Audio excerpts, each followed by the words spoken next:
Good morning students. Good morning. आवाज येतोय?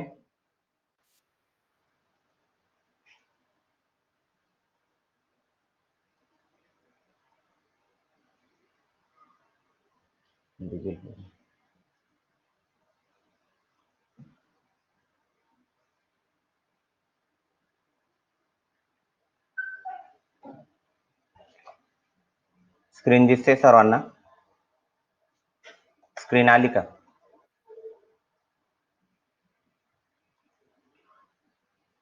आता बघा, 2 मार्कांचे क्वेश्चन्स, 3 मार्कांचे questions, short answer. First question दिलेला आहे, explain phenomenon of surface tension on the basis of molecular theory. Phenomenon of surface tension on the basis of molecular theory. याच्यासाठी पुस्तकामध्ये दिलेलं जे पेज आहे, हा तो टॉपिक आहे, phenomenon of surface tension on the basis of molecular theory. तर हे त्याचं आन्सर इथं लिहायचं, surface tension on the basis of molecular theory. हे त्याचा आन्सर इथे लिहायचंय. 3 मार्कांचा क्वेश्चन. याच्यामध्ये डायग्राम सुद्धा काढावी लागते. ही जी डायग्राम दिलेली आहे, ही पण डायग्राम इथे काढायची, फक्त एवढी डायग्राम ही काढायची. तर phenomenon of surface tension on the basis of the molecular theory, 3 molecules काढायचे. ए बी सी असे 3 मॉलिक्युल्स आपण याच्यामध्ये घेतो. पहिला जो मॉलिक्युल आहे तो पूर्णपणे लिक्विडच्या आत असतो, दुसरा मॉलिक्युल लिक्विड सरफेसच्या जवळ असतो, तर तिसरा molecule exactly on the liquid surface हा असतो. हे जे 3 मॉलिक्युल्स आहेत, अशा आपण इथं 3 मॉलिक्युल्स हे कन्सिडर करतो. आतापर्यंत हा प्रश्न परीक्षेसाठी फक्त 2 वेळेला विचारला गेलेला आहे, त्याच्यामुळे हा एवढा महत्वाचा नाही, याच्यावरती जास्त तुम्ही भर द्यायचा नाहीये. पूर्ण थेरॉटिकल आहे. एक मॉलिक्यूल ए घेतला, दुसरा मॉलिक्यूल हा इथं बी घेतला आणि तिसरा molecule exactly on the liquid surface हा घ्यायचा. असे 3 मॉलिक्यूल घ्यायचे. प्रत्येकाचा स्फिअर ऑफ इन्फ्लुएन्स काढायचा. पहिल्या मॉलिक्यूलचा स्फिअर ऑफ इन्फ्लुएन्स हा पूर्णपणे लिक्विडच्या आत असतो, त्याच्यामुळे त्याच्यावरती रिझल्टंट इंटरमॉलिक्युलर फोर्स हा 0 ऍक्ट होतो. दुसरा मॉलिक्यूल याचा स्फिअर ऑफ इन्फ्लुएन्सचा काही पार्ट हा लिक्विड सरफेसच्या बाहेर जातो, त्याच्यामुळे हा मॉलिक्यूल बी हा आत ओढला गेल्याची जाणीव होते. तर मॉलिक्यूल सी याचा एक्झॅक्टली हा part of sphere of influence हा एअर मध्ये असतो आणि अर्धा लिक्विड मध्ये असतो, त्याच्यामुळे सर्वात जास्त आत ओढला गेल्याची जाणीव ह्या मॉलिक्यूल सी ला ही होते. या पण त्याचं स्पष्टीकरण तुम्हाला द्यायचं आहे. तर 3 पॅरेग्राफ करायचे आणि शेवटचा जो पॅरेग्राफ आहे याच्यामध्ये हे त्याचं स्पष्टीकरण आहे की जे मॉलिक्यूल लिक्विड सरफेस लिक्विड लेअरच्या आत असतात, त्याच मॉलिक्यूलला आत ओढल्या गेल्याची जाणीव ही होते. तर हे त्याचा आन्सर आहे, थेरॉटिकल आहे. त्याच्यानंतर नेक्स्ट क्वेश्चन दिलेला आहे, obtain an expression for capillary rise or fall using force method. Obtain an expression for capillary rise or fall using force method. तर याचा जे आन्सर आहे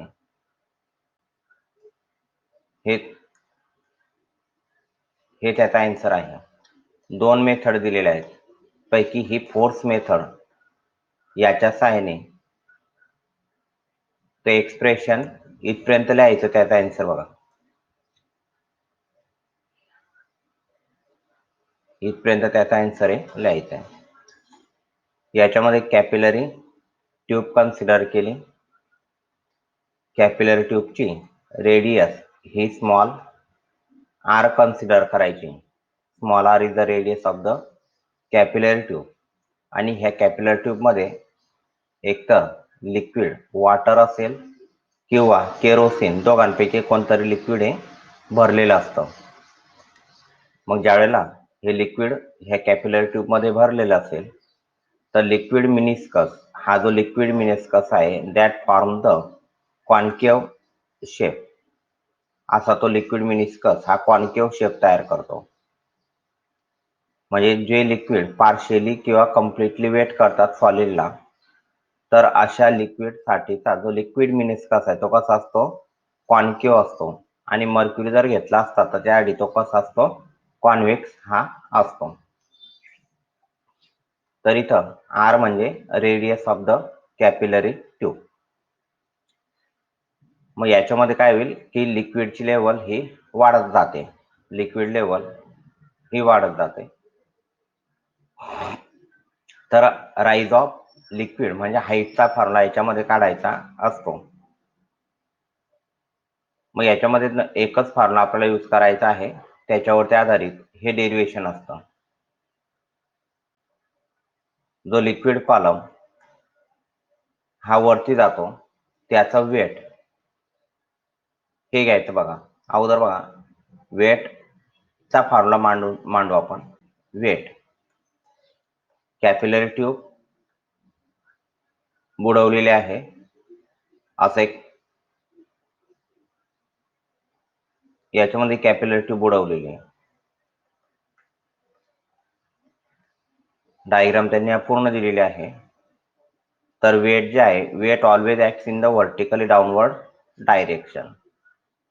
मग ज्यावेळेला लिक्विड मिनिस्कस तयार झाला कॉन्केव्ह, तर याच्या सरफेस वरती फोर्स ऍक्ट होतो due to the surface tension and it is always tangential.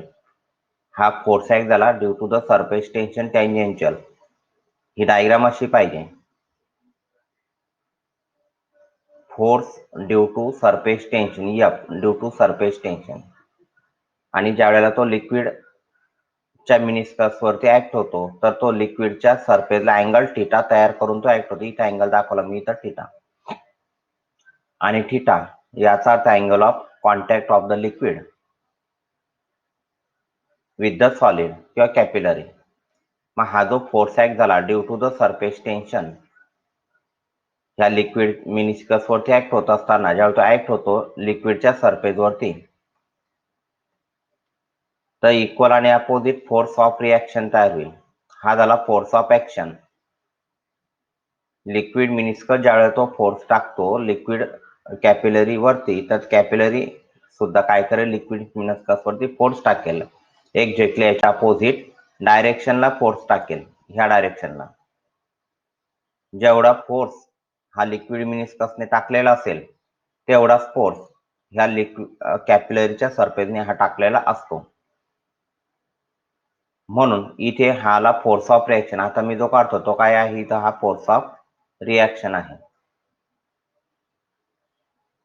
आता याचे दोन कंपोनंट येतात, एक येतो हॉरिझॉन्टल आणि एक येतो व्हर्टिकल कंपोनंट.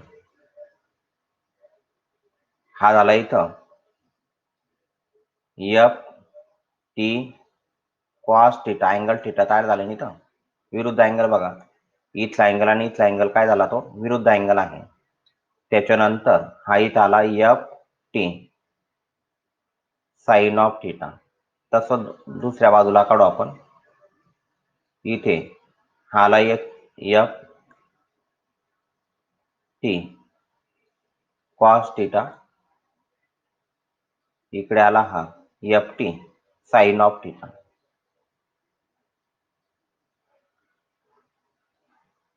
साइन कंपोनंट एकमेकांच्या विरुद्ध डायरेक्शनला आहेत, त्याच्यामध्ये एकमेकांना कॅन्सल करतात. बघा हा आणि हा अपोजिट डायरेक्शनला एकमेकांना ते कॅन्सल करतात. मात्र व्हर्टिकल जे कंपोनंट आहे ते एकमेकांना मदत करतील ह्या लिक्विड मिनिस्कसला वरती ओढायला. हा वरती जाईल, हा वरती जाईल, हा वरती जाईल. म्हणजे हे जे व्हर्टिकल कंपोनंट आहे F T cos of theta, हे काय करतात, लिक्विड मिनिस्कसला वरती ओढण्यासाठी मदत करतात. आणि F T sine of theta एकमेकांना ते कॅन्सल करतात. आणि म्हणून हे लिक्विड कॉलम तयार झाल्यानंतर तो स्थिर अवस्थेमध्ये राहावा, याच्यासाठी कंडिशन कोणती, स्थिर अवस्थेमध्ये राहण्यासाठी total vertical force equal to total downward force.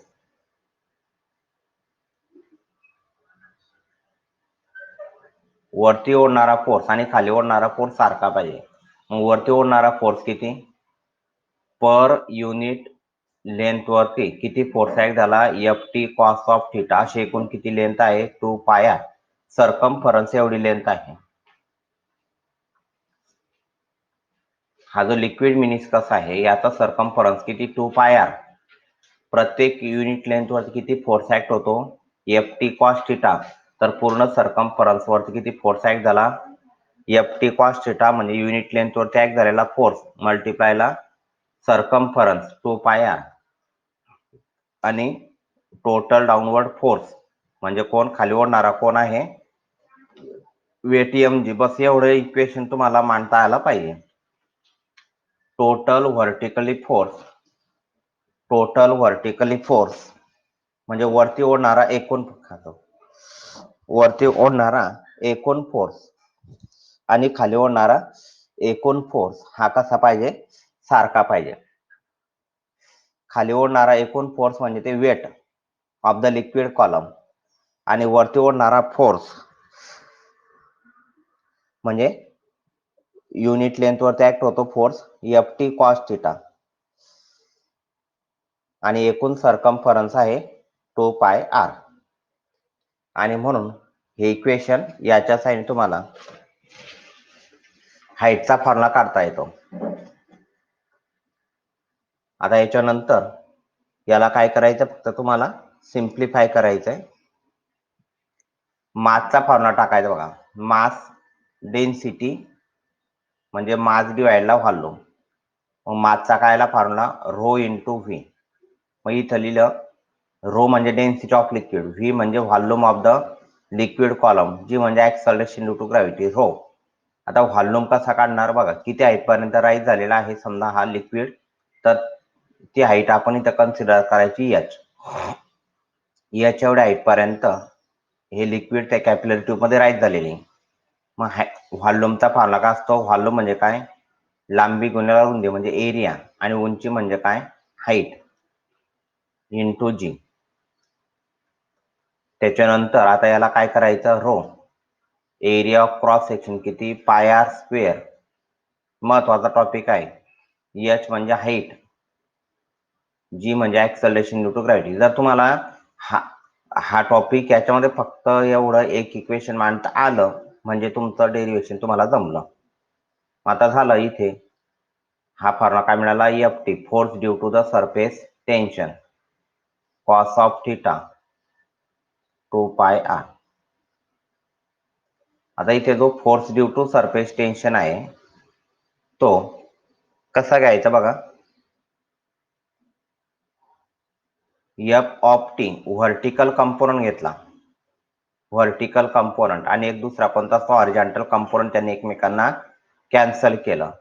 आणि म्हणून हा जो व्हर्टिकल कंपोनंट आहे 2 पाय आर आणि force due to surface tension साठीचं काय घेतलं सिम्बॉल, फक्त टी घेतला. हा force due to surface tension फक्त टी घ्या, किंवा यांनी इथं काय केलं, व्हर्टिकल कंपोनंट घेतला एफ व्ही आणि हॉरिझॉन्टल कंपोनंट घेतला. आपण डायरेक्ट कॅपिटल टी लिहिलं तरी चालतं.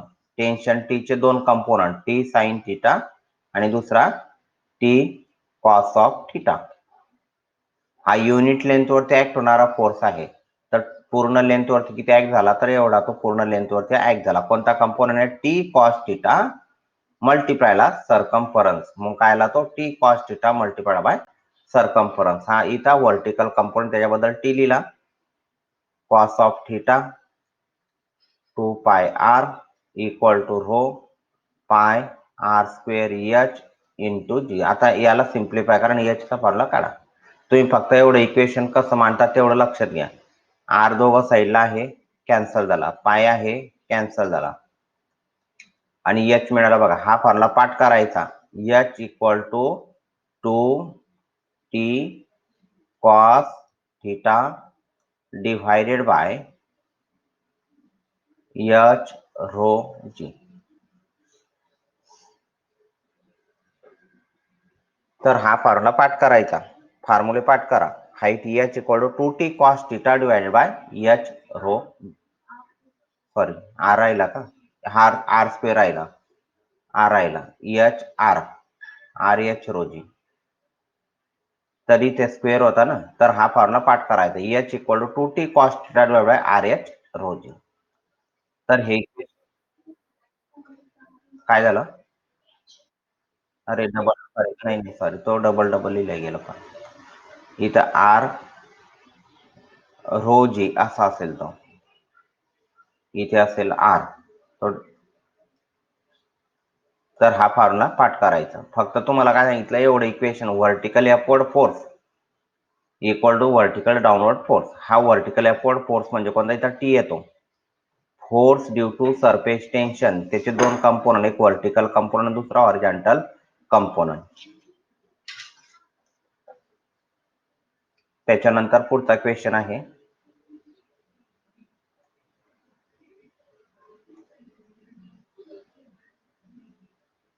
Stokes law. हा एकदम सोपा प्रश्न आहे. स्टोक्स लॉ आणि factors affecting the angle of contact, हा 2 मार्कांसाठीचा आणि हा 1 मार्कांसाठीचा, असा 3 मार्क आहेत. स्टोक्स लॉ बघा, तुम्हाला पेज नंबर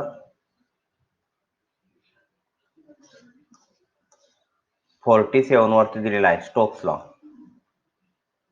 तर डायग्राम काढायची गरज नाही, डायग्राम काढायची काही गरज नाही याच्यामध्ये. स्टोक्स लॉ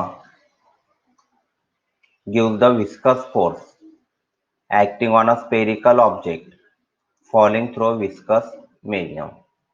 स्टोक्स लॉ काय देतो, विस्कस मीडियम मधून ज्यावेळेला स्पेरिकल ऑब्जेक्ट हा खाली पडतो, एअर मधून असेल म्हणा किंवा लिक्विड मध्ये असेल, तर ज्यावेळेला विस्कस फोर्स ऍक्ट होतो ह्या स्पेरिकल ऑब्जेक्ट वरती, तर त्याच्यावरती किती विस्कस ज्यावेळेला स्पेरिकल ऑब्जेक्ट विस्कस मीडियम मधून खाली पडतो, तर त्यावेळेला त्या स्पेरिकल बॉडीवरती ऍक्ट होणारा विस्कस फोर्स हा स्टोक्स लॉच्या साहाय्याने दिला जातो. हा फॉर्म्युला पाठ करायचा, कालही झाला आपला. तर जो विस्कस फोर्स आहे तो कोणाकोणावरती डिपेंड असतो, इटा म्हणजे कोइफिशियंट ऑफ विस्कॉसिटी, आर म्हणजे radius of the spherical object आणि व्ही म्हणजे स्पीड, याच्यावर डिपेंड. कसा डिपेंड असतो, तर डायरेक्टली प्रपोर्शनल. तर विस्कस फोर्स पाठ करून ठेवा, एकदम महत्वाचा टॉपिक आहे. तर viscous force acting on a small sphere falling through a viscous medium. काय काय, हे पहिलंच वाक्य थोडं तुम्हाला कठीण वाटेल पाठ करायला. The viscous force acting on a small sphere. कसा पाहिजे, स्पियर स्मॉल पाहिजे. कुठे पडतोय तो, फॉलिंग थ्रू विस्कस मीडियम. पुढचं सोपं, इथं directly proportional the radius of the sphere, its velocity through the fluid and coefficient of viscosity of the fluid. तिघांवरती डिपेंड असतो. पाठ करा, the viscous force acting on a small sphere falling through a viscous medium either directly proportional to the radius of sphere, its velocity through the fluid and the coefficient of viscosity of the fluid. Proportional sign काढली की constant घेतला 6 पाय. इथपर्यंत लिहायचं, 2 मार्कांसाठीचा question. त्याच्यानंतर factors affecting the surface tension, 2 factor लिहायचे फक्त. Angle of contact वरती परिणाम करणारे factor, factors affecting angle of contact 2 लिहायचे बघा. तर कोणाकोणाचा परिणाम होता अँगल ऑफ कॉन्टॅक्ट वरती, एक म्हणजे नेचर ऑफ लिक्विड आणि सॉलिड इन कॉन्टॅक्ट, म्हणजे जे दोघं एकमेकांच्या कॉन्टॅक्ट मध्ये आहे, लिक्विड आणि सॉलिड, यांचं नेचर कसं आहे त्याच्यावरती अँगल ऑफ कॉन्टॅक्ट हा डिपेंड असतो. Nature of liquid and solid in contact. कारण की पहा, आपण 3 प्रकारचे लिक्विड घेतो. एक first type of the liquid is the liquid which completely wets the solid. First type of the liquid is completely wet the solid. Example त्याचा pure water. त्याच्यानंतर second, partially wets the solid.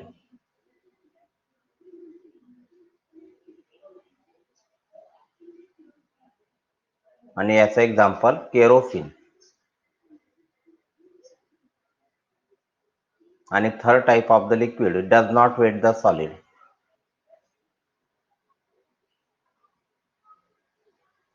आणि याचं example mercury. जर अशा प्रकारचे liquid आपण clean ग्लासच्या contact मध्ये जर घेतले, क्लीन ग्लास, तर प्युअर वॉटर साठी अँगल ऑफ कॉन्टॅक्ट हा 0 डिग्री असतो. केरोसिन साठी तो ऍक्यूट असतो. आणि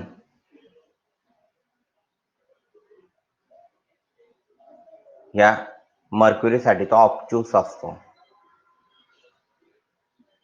आणि म्हणून नेचर कसं आहे लिक्विडचं, कोणत्या प्रकारचं लिक्विड घेतलेलं आहे, कम्प्लिटली वेट द सॉलिड आहे का पार्शली वेट द सॉलिड आहे का does not wet the solid आहे, याच्यावरती डिपेंड करतं अँगल ऑफ कॉन्टॅक्ट. आणि सॉलिड कसा घेतलाय तुम्ही, क्लीन ग्लासच्या ऐवजी हा क्लीन ग्लासच्या ऐवजी जर समजा तुम्ही दुसरा त्या ठिकाणी ग्लास घेतला की त्याच्यावरती डस्ट पार्टिकल असतील, तरी पण काय होईल, अँगल ऑफ कॉन्टॅक्ट बदलेल. कॉन्टॅमिनेटेड जर असेल म्हणजे दूषित जर घेतला तर अँगल ऑफ कॉन्टॅक्ट बदलतो. इम्प्युरिटीवरती डिपेंड असतो. म्हणजे प्युअर वॉटर याच्यामध्ये तुम्ही इम्प्युरिटी जर ऍड केली तर अँगल ऑफ कॉन्टॅक्ट 0 डिग्री येणार नाही. इम्प्युरिटी जर असेल त्या लिक्विड मध्ये तर अँगल ऑफ कॉन्टॅक्ट बदलतो. त्याच्यानंतर टेम्परेचर ऑफ लिक्विड वरती डिपेंड असतो. टेम्परेचर जसं वाढत जातं, any increase in temperature of liquid decreases in angle of contact. Temperature वाढलं की अँगल ऑफ कॉन्टॅक्ट कमी होतो. Any increase in temperature angle of contact हा डिक्रीज होतो. आणि म्हणून अशा 3 फॅक्टर सांगितलेले आहेत की ज्याच्यावरती अँगल ऑफ कॉन्टॅक्ट हा डिपेंड आहे. फक्त आपल्याला अपेक्षित फक्त 2च फॅक्टर्स अपेक्षित आहे, म्हणून 2च तिथं तयार करायचं. तुम्हाला वाटलं तर कोणते 2 तयार करून ठेवायचे.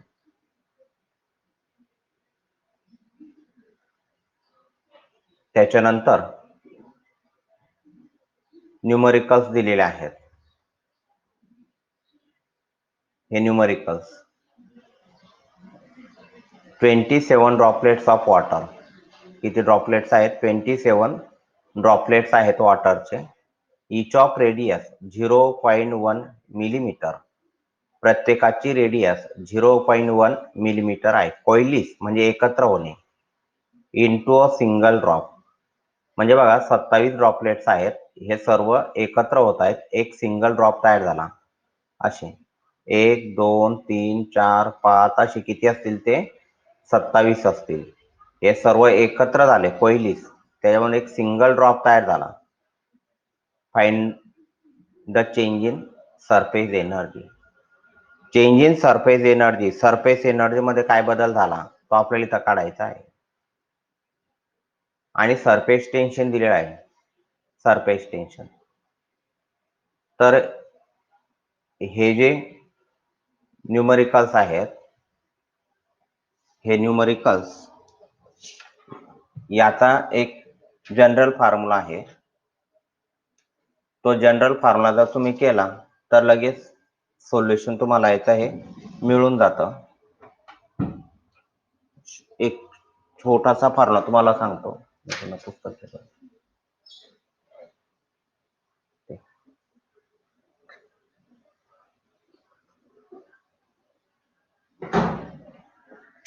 आता याच्यामध्ये काय काय कन्सिडर करायचं बघा. 27 ड्रॉपलेट्स म्हणजे नंबर ऑफ ड्रॉपलेट दिलेले आहेत. नंबर ऑफ ड्रॉपलेट्स म्हणजे कशाची किंमत आहे, एन ची किंमत. Number of droplets are given 27. Each of radius, each of radius, droplets म्हटलं छोटे, त्याचे रेडियस स्मॉल आर 0.1 मिलीमीटर. आणि याचं रूपांतर करायचं मीटर मध्ये, काय झाला तो 10⁻⁻⁴ मीटर. 1 मिली म्हणजे किती, 10⁻⁻3 आणि 0.1 म्हणजे तो निघाला तर काय झालं, पॉवर 10⁻⁻4 हे झाले.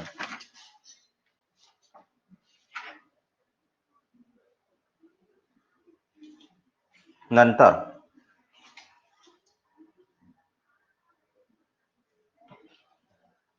चेंज इन सरफेस एनर्जी काढायची. सरफेस टेन्शन दिलेलं आहे. सरफेस टेन्शन म्हणजे टी दिलेला आहे 0.072 newton per metre.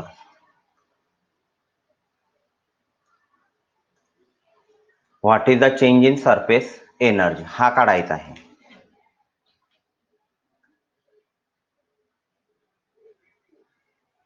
Change in surface energy किती तो आपल्याला इथं काढायचा आहे. तर याच्यासाठीचा जो एक फॉर्म्युला आहे तो फॉर्म्युला तुम्ही लिहून ठेवा एका बाजूला. पुस्तकात दिलेलं आहे मात्र त्याच्या साहाय्याने सोडवायचं नाहीये. एक फॉर्म्युला मी तुम्हाला सांगतो.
तर बघा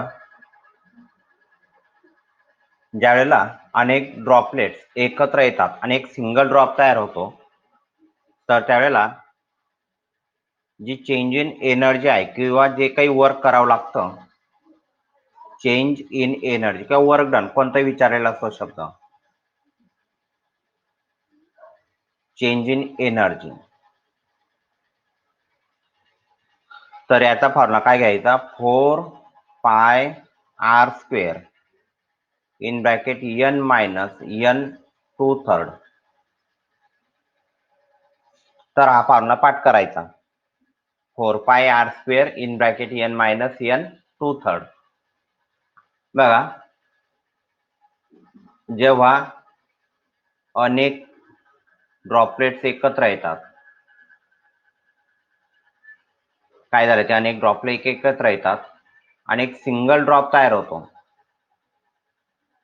तर त्यावेळेला हा फॉर्म्युला यूज करायचा.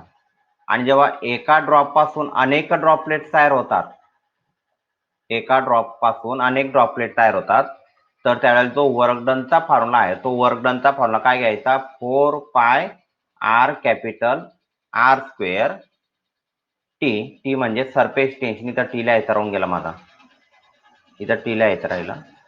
तर 4 पाय r² T in bracket n 1/3 power -1. जेव्हा एकापासून अनेक तयार होतात तर त्यावेळेला हा फॉर्म्युला वापरायचा आणि जेव्हा अनेक पासून एक तयार होता हा फॉर्म्युला यूज करायचा. आता बघा याच्यामध्ये आपण किमती टाकू. फॉर्म्युले लिहिले का तुम्ही हे दोघं फॉर्म्युले लिहून ठेवा. एकापासून अनेक अनेक पासून एक जेव्हा तयार होतो त्यावेळेला कोणता फॉर्म्युला यूज करायचा तो लक्षात घ्या. 4 पायची व्हॅल्यू किती 3.142 r स्क्वेअर आहे म्हणजे 10⁻⁸ झाला. सरफेस टेन्शन 0.072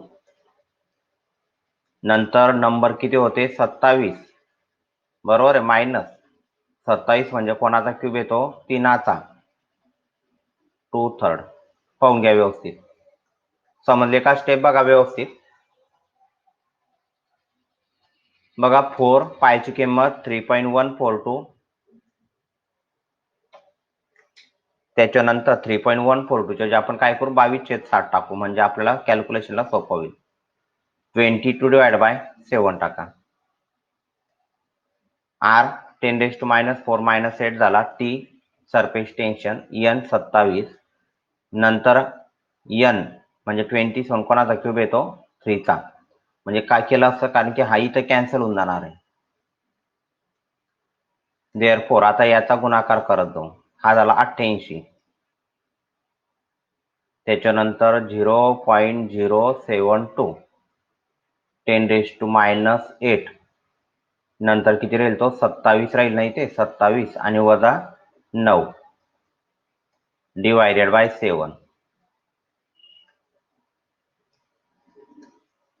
पुढे गुणाकार करू याचा. 88 आणि 8 किती झाला तो 8 2 16, एक कॅरी केला 7 8 56, 1 57 अधिक 6 7 5, 6 2 12 आणि 13, एक कॅरी केला 7 5 12 आणि 13 6. तर किती आला याचा गुणाकार 88 आणि 3 अंकाच्या अगोदर 6.336 मल्टिप्लायला 27 मधून 9 गेले तर 26 राहिले. नाही 26 नाही राहणार ना.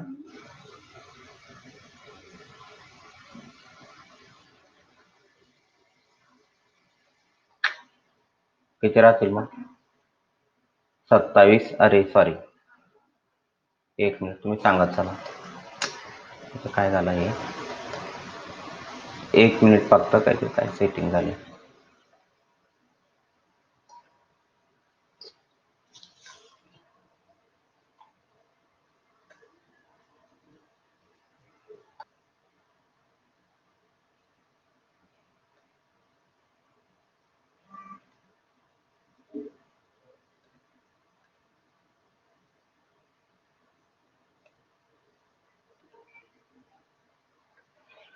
स्क्रीन आली का तुमच्याकडे? स्क्रीन दिसते ना?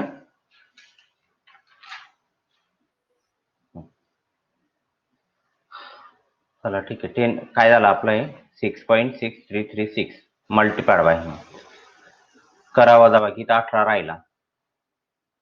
27 मधून 9 गेले किती राहिली ते 18.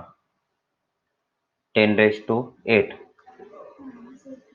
Minus divided by 7. आता याचा गुणाकार करून घ्या त्याला 7ने भागा म्हणजे आपला आन्सर मिळून जाईल. 3 3 63 36 गुणिला 18. 18चा पाडा तर मला काही येत नाही. 8 7 48, 4 8 3 24, 4 28, 2 8 1 24, 2 26, 2 कॅरी केले 8 7 48 अधिक 2 50 आणि 6 3 3 6 8 14 1 9 3 6 5 11 इक्वल टू 11 39 48 3 अंकाच्या अगोदर डेसिमल पॉइंट डिवायडेड बाय 7 10⁻⁸. आता आन्सर काय दिला मी फक्त आन्सर बघून घेतो. Answer 1.628 into 10⁻⁷. आपला गुणाकार चुकला का? कोणता आता केला तो? खाली ऍडिशन चुकले. 8 6 14, एक कॅरी केला. हा सॉरी इथे 1 मिनिट 9 1 10 झाला.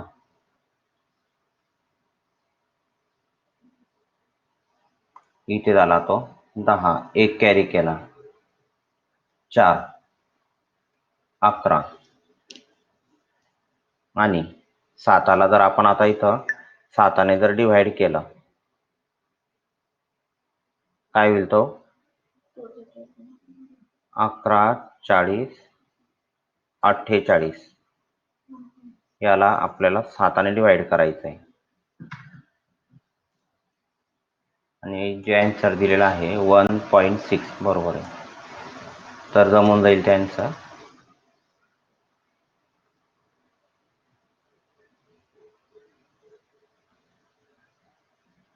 करावर भागाकार येतो का आता 7 1 7 किती उरले 4,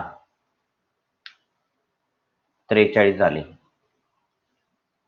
7 सकम 42 पॉइंट आला, 1 उरला, 19 झाले, 7 दुने 14, बरोबर आहे ना, 7 दुने 14 म्हणजे किती उरले 5 उरले, मग 4 केले, 7 8 56, 7ने जाईल फक्त भाग, 7ने भाग गेला, बरोबर, 7 7 49 म्हणजे 5 उरले, 8 झाले, 8ने भाग गेला, 1 6 2, बरोबर, 10⁻⁸ कसं दिलं यांनी आन्सर 16.27 आला आणि आन्सर काय दिलंय, हा बरोबर.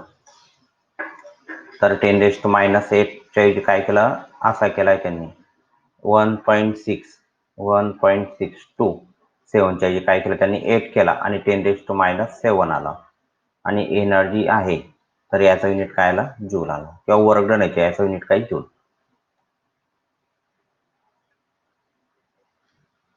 तर वर्क डन किंवा चेंज इन द एनर्जी,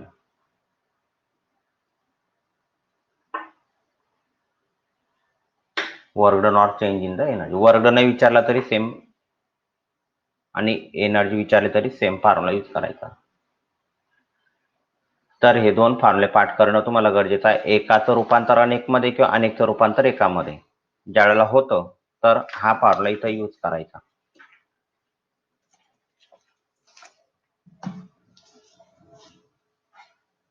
त्याच्यानंतर पुढचा क्वेश्चन दिलेला आहे,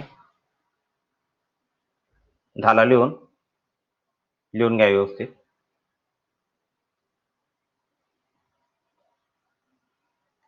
न्यूमरिकल आहे 5 नंबर.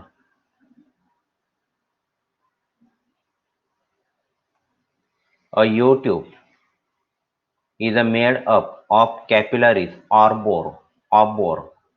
U-tube आहे which is made of capillaries of bore 1 millimeter and 3 millimeter respectively. The tube is held vertically. काय केलंय ट्यूबला अशी व्हर्टिकली म्हणजे उभी धरली and partially filled with a liquid of surface tension. Surface tension दिलेलं किती 49 डाइन पर सेंटीमीटर आणि 0 angle of contact. Calculate the density of लिक्विडची डेन्सिटी काढायची आहे. If difference in levels of meniscus is 1.25 centimetre. जो डिफरन्स आहे लिक्विडच्या level मधला तो दिलेला आहे 1.25 सेंटीमीटर आणि जी ची व्हॅल्यू घ्यायला सांगितलेली इथं आपल्याला 980 सेंटीमीटर पर सेकंड स्क्वेअर. तर बघा एक असा YouTube काढावा लागेल आपल्याला.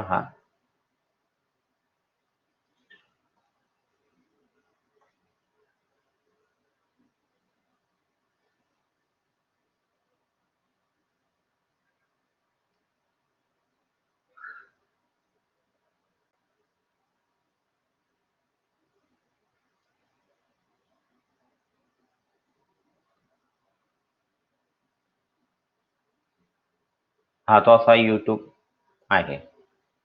यू आकारामध्ये इथे ट्यूब दिलेली आहे.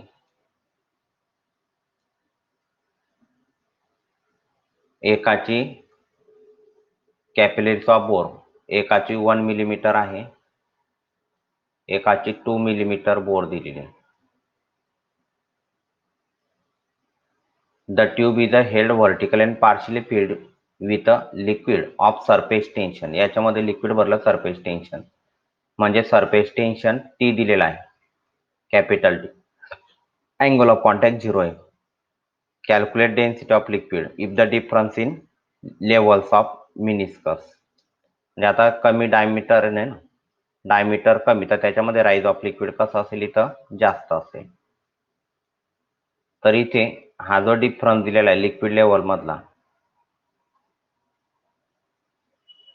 हा तो डिफरन्स दिलेला आहे 1.25 सेंटीमीटर. जीची किंमत डेन्सिटी ऑफ लिक्विड म्हणजे याच्यामध्ये जे लिक्विड आहे त्याची डेन्सिटी काय असेल ती काढायची आहे.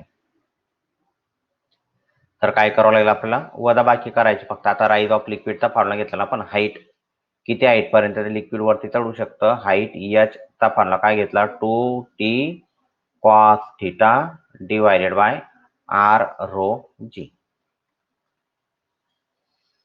आता दोघांमध्ये सारखं काय काय लिक्विड सारखं आहे की नाही, फक्त काय बदल आहे रेडियस बदल आहे. म्हणून H2 मायनस H1 असा करणार. काय करणार तुम्ही H2 minus H1 equal to difference दिलाय की नाही, हा डिफरन्स दिलेला आहे म्हणून H2 मायनस H1 काय काय कॉमन निघाला 2t cos of theta divided by rho G हा निघाला कॉमन आणि ब्रॅकेट मध्ये आला 1/r2. एक मिनिट फक्त एक चूक झाली माझी. H1 मायनस H2 पाहिजे. काय पाहिजे H1 मायनस H2. करेक्शन करतो मी कारण की ही हाईट जास्त आहे ना आणि ही हाईट कमी आहे. नाही तर H1 मायनस H2 करावं लागेल.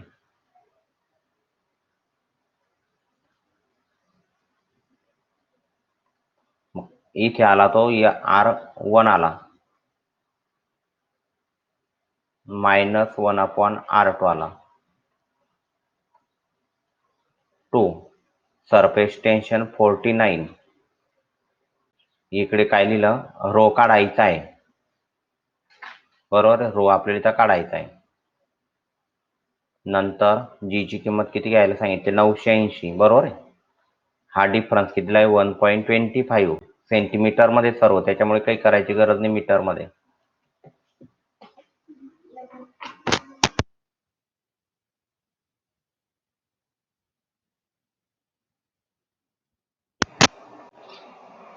(1/r1 minus 1/r2). 1/r1 r1 आहे 1 मायनस 1/r2 r आणि 1/r2 बरोबर आहे. आता याला काय केलेलं बघा, हा मिलीमीटर मध्ये दिलेला आहे ना, तर आपण त्याचं रूपांतर करून घेऊ नंतर सेंटीमीटर मध्ये. हा कशामध्ये मिलीमीटर मध्ये. काही इथं करून घेता इकडे करून घ्यायला लागला तर 0.1 सेंटीमीटर आणि इथे करा किती होईल तो 0.2 सेंटीमीटर करून घ्यायला लागलं तर, म्हणजे नंतर करण्यापेक्षा 1 मिलीमीटर म्हणजे 0.1 सेंटीमीटर आणि 2 मिलीमीटर म्हणजे 0.2 सेंटीमीटर. इथे लिहिलं आपण 0.1 इथे लिहिला 0.1. आता याला सॉल्व्ह करू. हा 49 म्हणजे कितीने जाईल तो भाग 98 ना. 49 गुणिले 2 98 म्हणजे 98 गेला. इथं फक्त 10 राहिला. हा इकडे आला 12.5 झाला. 1/रो ब्रॅकेट मध्ये 0.2 मायनस 0.1 काय 0.2 मायनस 0.1 डिव्हायडेड बाय काय झाला तो 0.02 असा आला तो. म्हणजे न्यूमरेटरला काय आला तो इथं रो इक्वल टू हा डिनॉमिनेटरला गेला ना 12.5 काय आला तो डिनॉमिनेटरला. आता इथं राहिला 0.1 डिव्हायडेड बाय 12.5 आणि 0.02. तर याला काय करू आपण, हा इथं एक 10 लिहायचा राहून गेलाय सॉरी. इथं 10 9 98 कॅन्सल इथं 10 लिहायचा राहून गेला होता हा 10. मग इथं हा 10 लिहिला बघा.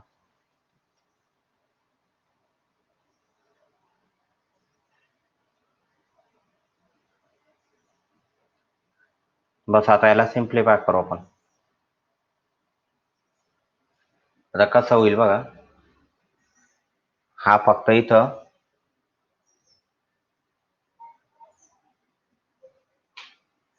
हा 10 हा 0.1, हा पण 0.1 गेला, तरी इथं फक्त 2 राहील. जर आपल्या पॉवरचे गोळ झाले वाटतं. आपण काय केलं, रेडियस पाहिजे होते, आपण डायरेक्ट डायमीटरचीच किंमत टाकत गेलो. आपल्याला काय दिलंय, रेडियस पाहिजे होते, आपण डायमीटरच्याच किमती टाकत गेलो, त्याच्यामुळे आपलं चुकतंय ते. ठीक आहे, सॉरी. तर इथं 1 मिलीमीटर काय दिली, बोर दिली, त्यांनी डायमीटर दिली, त्याच्यावरून आपल्याला अगोदर रेडियस काढावं लागली. इथे ही डायमीटर आहे, रेडियस काय लिहितं, रेडियस 1/2 मिलीमीटर अशी आली ती. इथे काय लिहि, रेडियस R2 काय लिहितं, 1 मिलीमीटर. मग याच्यावरून 0.1 सेंटीमीटर आणि इथे हा 0.5 झाला ना, 0.05 असा आला तो सेंटीमीटर. पहा, एक चूक झाली, पूर्ण चुकून गेला. रेडियस जे आहे 1/2 मिलीमीटर, त्याचं रूपांतर केलं आपण सेंटीमीटर मध्ये. 1/2 म्हणजे 0.5 आणि सेंटीमीटर मध्ये म्हणजे 0.05 झाला तो. तर R1 ची किंमत आहे 0.05 आणि इकडे R2 ची किंमत आहे 0.1. 0.05 आणि इथे आहे तो 0.1.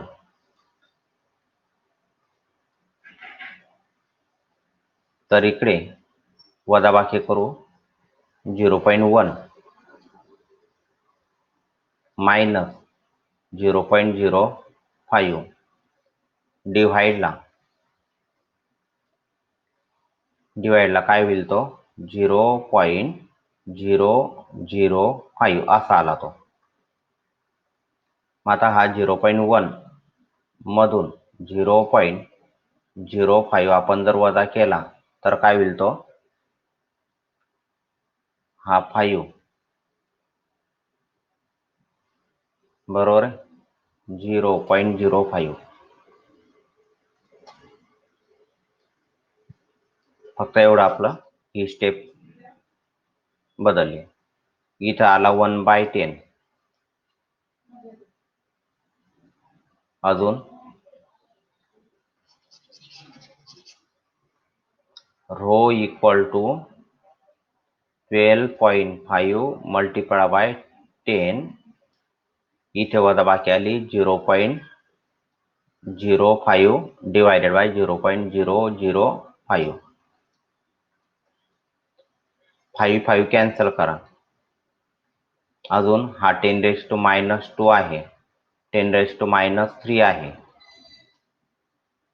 म्हणजे इथं 10⁻² गेला, म्हणजे इथं काय उरला, फक्त 0.1 उरला. 1 divided by 12.5 multiply by 10 multiply by 0.1. तर हा काय आला, इथं फक्त 12.5 आला बघा. काय आला तो, 12.5. आता याला तुम्ही रेसिप्रोकलच्याने सोडवा, नाही तर मग असं करा, 25/2 म्हणजे 12.5 होतो ना, म्हणजे 2/25 0.08 2/25 भाग जाणार नाही.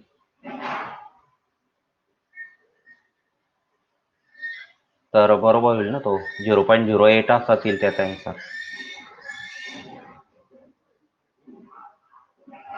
का वरती काही शिल्लक राहिला आपला, वरती काहीतरी राहिला असेल, काहीतरी चुकतंय माझा आज. कुठतरी चुकलं आपलं. 0.05 वजाबाकी बरोबर केली कमी, आन्सर 0.8 दिलाय फक्त. 0.1 मायनस 0.05.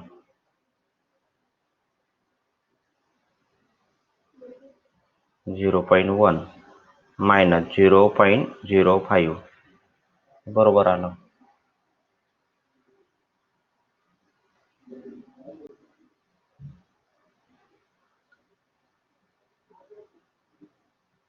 आपला कुठेतरी 10 ची पॉवर चुकली एका ठिकाणी.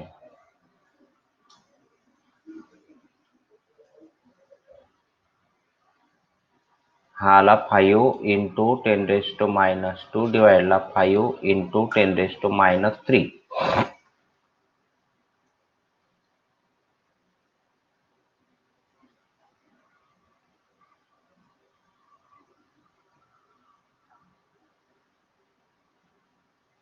5 कॅन्सल 10⁻10 हा बरोबर आहे 12.5.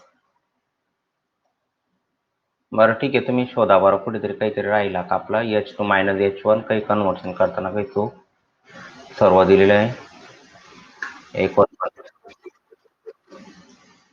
मिनिट. H1 - H2 आपण बरोबर टाकला 1.25. 2 टी ची किंमत काय टाकली 49. अँगल थिटा 0 आहे हे पण बरोबर आहे. रो जी ची किंमत टाकली 980. 1/R1 ची किंमत टाकली 0.05 बरोबर टाकली. मायनस 0.1 हे पण बरोबर टाकली किंमत. अरे हा, ही काय झालं इथे लिहिताना काय चूक झाली म्हणजे हे बघा, सॉरी, इथे लिहिताना काय चुकली 12.5 आहे ना, तो नको आहे ना, तिथे 1.25 पाहिजे होता ना. हे इथं चूक झाली तिथे लिहिताना चूक झाली 1.25. तुम्ही पण लक्षात नाही आणून दिलं. इथं 1.25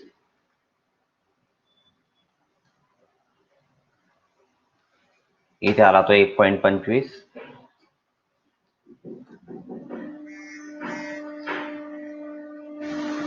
हा कॅन्सल झाला सर्व.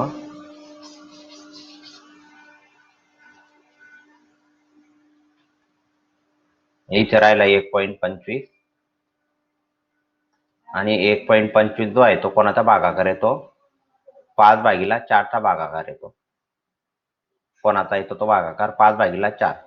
1.25 म्हणजे 5/4 म्हणजे हा काय आला तुमचा आन्सर इथं 4/5. 5×8 = 40.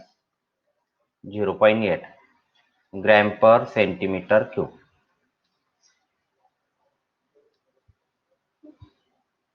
डेन्सिटी ना मास पर युनिट व्हॉल्यूम, तर त्याचं युनिट काय ग्रॅम पर सेंटीमीटर क्यूब.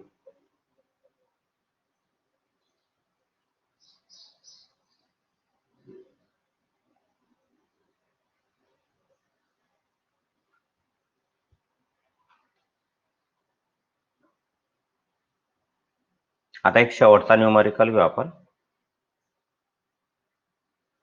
याला बराच वेळ लागला आपला. याला पुसतो मी.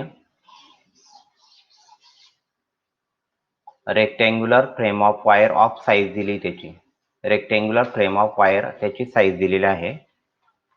लांबी रुंदी दिलेली त्याची 2 centimetre by 2 centimetre. Is a deep in a soap solution and taken out. त्या रेक्टँग्युलर फ्रेम ऑफ वायरला बुडवली, सोप सोल्युशन मध्ये बाहेर काढून घेतली. सोप फिल्म तयार झाली. If the size of the film change to, म्हणजे अगोदरचा एरिया काय होता मग अगोदरचा एरिया 2 सेंटीमीटर बाय 2 सेंटीमीटर म्हणजे तो काय लिहिला 4 सेंटीमीटर स्क्वेअर. नंतरचा एरिया काय केला तो 3 सेंटीमीटर बाय 3 सेंटीमीटर म्हणजे काय झाला तो 9 centimetre square. Calculate the work done in the process. आणि सरफेस टेन्शन दिले बघा, सोपा फॉर्म्युला आहे. सरफेस टेन्शन दिले 3 इंटू 10⁻² न्यूटन पर मीटर. तर work done in order to change the surface area, तर त्याचा फॉर्म्युला काय असतो surface tension into change in the surface area. काय फॉर्म्युला वापरायचा work done equal to surface tension multiplied by change in the surface area. To surface change in surface area काढा मग आणि याचा गुणाकार करा. बघा सरफेस टेन्शन काय दिलेलं आहे 3 इंटू 10⁻². आणि एक काय लक्षात घ्यायचं की आपल्याला एरिया मीटर सेंटीमीटर मध्ये दिलेला आहे आणि इथं सरफेस टेन्शन SI सिस्टीम मध्ये आहे, तर आपल्याला त्याचं रूपांतर करावं लागेल. म्हणून हा चेंज इन सरफेस एरिया काय झाला, A2 minus A1, A2 minus of A1, 3 into 10⁻² आणि काय आला तो 5 इंटू 10⁻⁻⁴, बरोबर आहे ना, मीटर स्क्वेअर. काय झाला तो बघा, 9तून 4 गेले 5, सेंटीमीटर स्क्वेअरचं मीटर स्क्वेअर मध्ये केलं रूपांतर, 5 त्रिक 15, 10⁻⁻⁶ जूल युनिट, 15 इंटू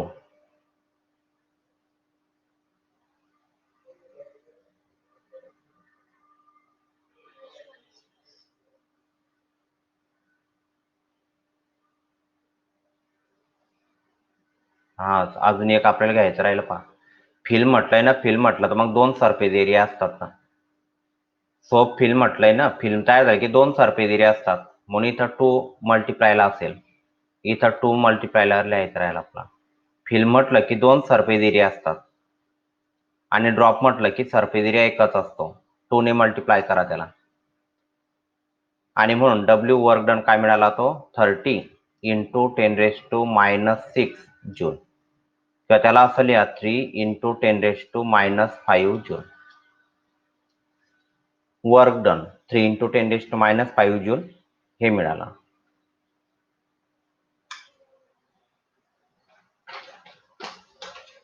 आता याच्यानंतर हे तुम्हाला दिलेलं आहे.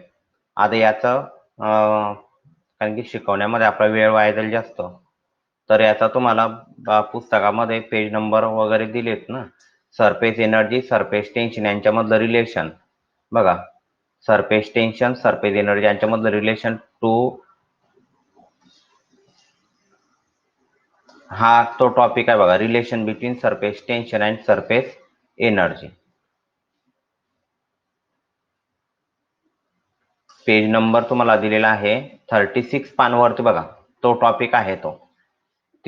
4 मार्कांसाठी दिलाय त्यांनी, 4ला तो विचारला जातच नाही, तर हा टॉपिक दिलेला आहे. त्याच्यानंतर पुढचा लॅपलास स्फेरिकल लॉ, हा इथपर्यंत लिहायचा आहे, 41 पान नंबरवरचा आहे तो. आणि त्याच्यानंतर पुढचा दिलेला टर्मिनल व्हेलॉसिटीचा टॉपिक, तो टर्मिनल व्हेलॉसिटीचा 48 पान नंबरवरचा आहे. म्हणजे याचे जे आन्सर आहे तुम्हाला 48 पान नंबरवरती, 41 पान नंबरवरती आणि पान नंबर 36 वरती हे त्याचे आन्सर तुम्हाला हे मिळतील. तर आपल्या ग्रुपला मी हे सेंड केलेलं आहे, टार्गेट पब्लिकेशन वाल्याने काढलेलं आहे, तर त्याच्यामध्ये पण दिलेलं आहे, तर तुम्ही त्याच्यातनं अभ्यास करा, तुम्हाला योग्य वाटलं तर पुस्तकातनं अभ्यास करा. चला ठीक आहे, थांबूया आपण. काही कोणाला काही विचारायचं नाहीये.